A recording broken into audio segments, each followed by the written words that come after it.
What's it looking like at the seawall?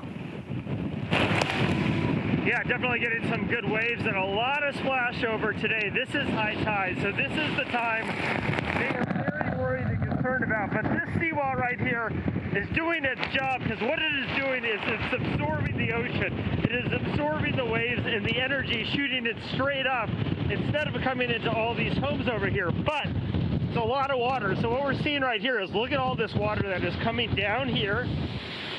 And then this is a low-lying area, so it's going straight into the Esplanade. So what we're seeing in the Esplanade over there, here in Brant Rock, is some standing water, some cars going through, and the water is coming up to the halfway through their tires in the Esplanade. I just talked with the town administrator here in Marshfield. So far, so good, he said.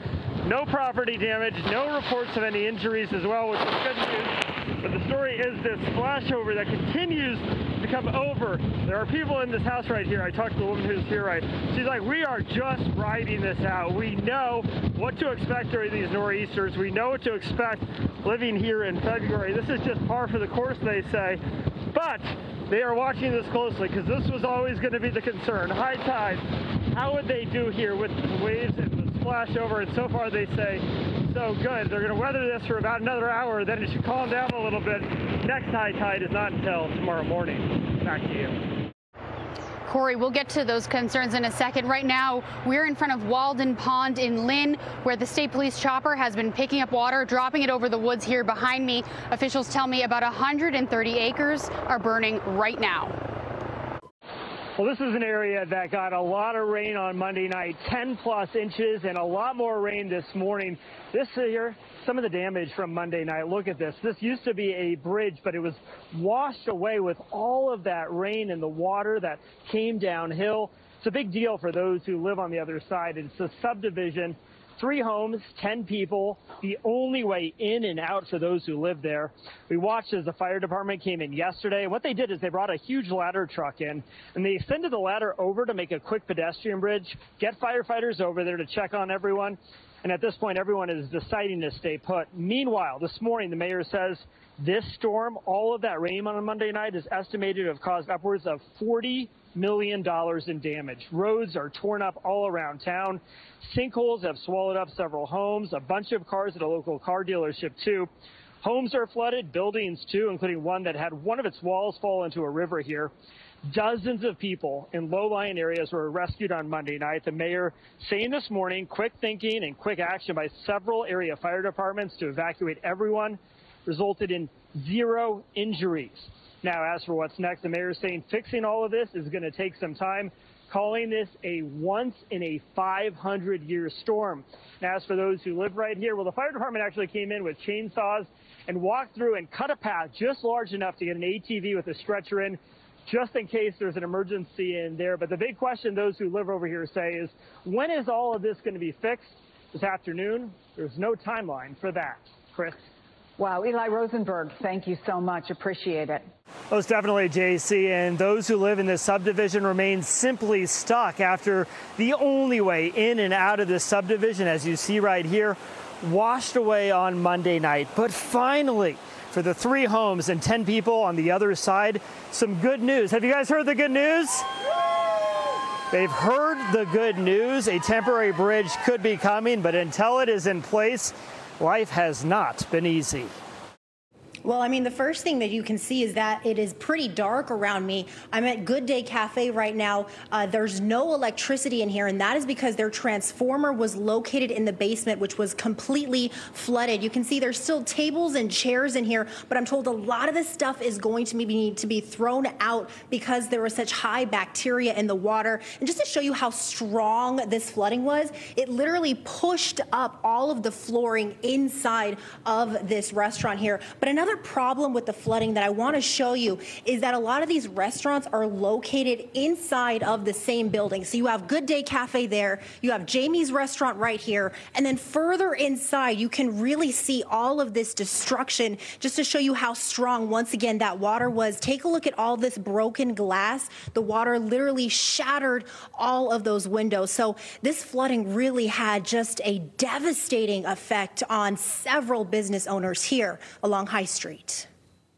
And you can see this is exactly what elected officials were assessing today. 48 hours after that flooding, there is still so much damage here. Here at Jamie's restaurant, I spoke to the owners. They say that they may not be open until the next 2 months. And that's really the same situation that a lot of these business owners are in as they try and recover from all of this flooding. That's the very latest in North Andover. Jericho Tran, NBC 10 Boston. Yeah, that's exactly right. This office I'm in here in Newton is usually a meeting place for the Israeli-American Council. But if you take a look right now, it has been temporarily transformed into a donation center. Volunteers have been here all day boxing up supplies for soldiers and Israeli families who desperately need it. Back out here live, the Israeli-American Council has a full list of items they are looking for posted here as well as on their website. They are trying to keep this massive effort as organized as possible. Now, coming up at 5, we're going to let you hear from some who were actually in Israel when the attack started. They are now here volunteering. That's coming up at 5. For now, though, we're live here in Newton. I'm Abby Nisgoda, NBC 10 Boston. Well, the Reading Fire Department says this is actually one of the surge protectors that was found inside one of the businesses that ended up having to call for help. You can see how the top here is very much melted. Now, the good news is the power has been restored, but fire officials say this could have been a whole lot worse. Yeah, guys, if you know anything about Jean McGuire, you know she's always had that fighting spirit. She just never imagined she would actually have to fight off an attacker at 91 years old. She says she's never going to walk in this park behind me alone ever again. But this afternoon, police are releasing more details to try and catch whoever did this to her. These new details this afternoon, Kirsten. That's right. Investigators say this driver did not have a valid driver's license and that, according to his girlfriend, that is the reason why he did not pull over. Still, the 24-year-old pleading not guilty today.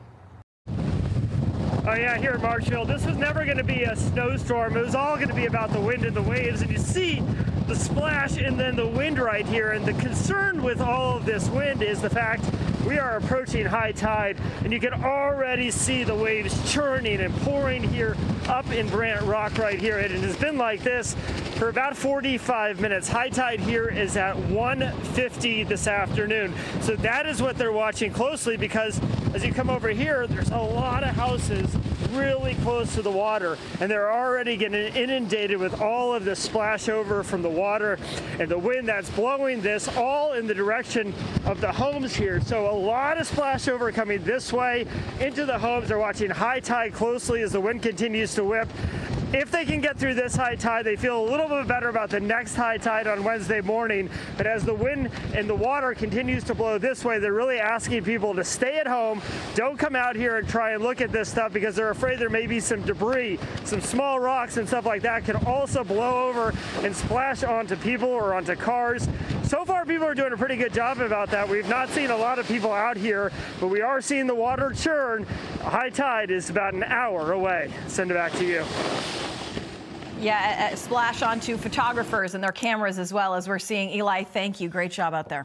Well, right now it's still raining here in Providence, and that rain yesterday caused so many problems, including this right behind me. This is a commercial property. The roof just couldn't withstand the weight of all that rain yesterday. There were 4 tenants working in this building, working out of this building. Well, now they had to find somewhere else to work, and it's going to be months before this gets cleaned up.